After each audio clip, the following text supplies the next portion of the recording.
ग्रस्त शेत जमिनीचे पंचनामे होत नसतील तर आपण सरकारचा पंचनामा करायचा। शेतकरी म्हणजे अजित पवारांचा मुलगा नाही। जमीन फुकट मिळायला पार्थ पवार प्रकरणावरून उद्धव ठाकरेंचा टोला।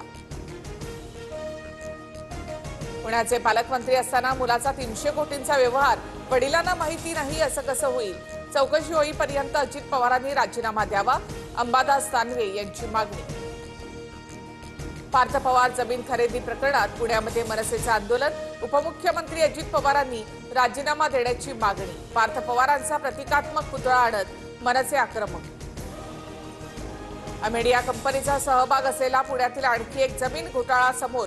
कृषी विभागाच्या जमिनीवर बेकायदेशीर ताबा मिळवून अपहार केल्याचा आरोप दिग्विजय पाटील, शीतल तेजवानी यांच्यासह तहसीलदार येवले यांच्यावर गुन्हा दाखल। पुणे जमीन खरेदी प्रकरणात मूळ आरोपीला वाचवण्याचा प्रयत्न, अमेडिया कंपनीच्या सर्व भागीदारांवर कारवाई व्हावी। अजितदादांनी तेव्हाच रोखलं असतं तर आज ही वेळ आली नसती, वडेट्टीवारांची टीका। कोरेगाव पार्कातील जमीन विक्रीच्या परवानगीसाठी फाईल माझ्याकडे आली होती। माझ्या नकारानंतर फाईलसाठी दबाव टाकण्यात आला। नंतर 2013 मध्ये थोरातांनी सुद्धा परवानगीसाठी नकार दिला। खडसेंची माहिती।